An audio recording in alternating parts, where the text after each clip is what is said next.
Guys, good morning!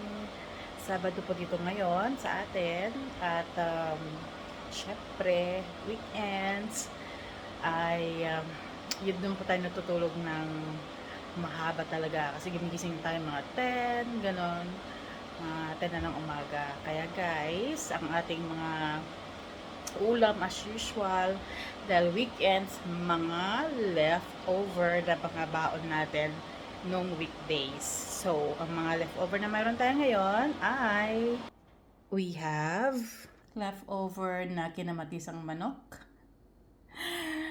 leftover na tinolang manok.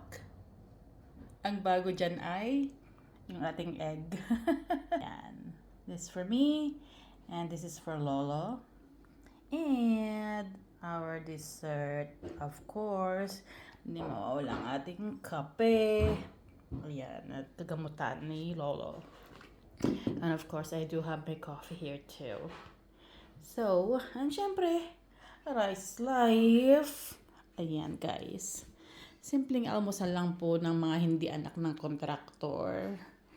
Yes, hindi tayo steak. Hindi tayo, mga anak, kalina kayo kain na. Ang ulam natin is steak. Wala tayong ganun eh. So guys,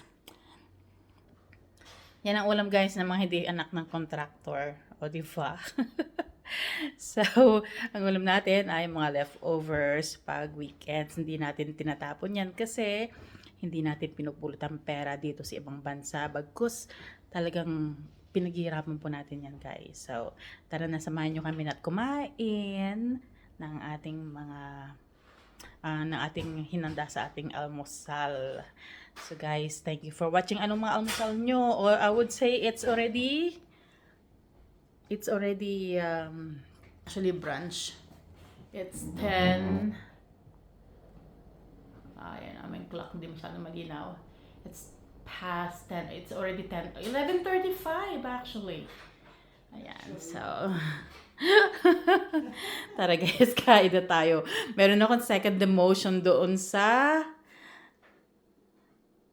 salas. Tara, tignan natin anong ginagawa niya. At kakain na eh.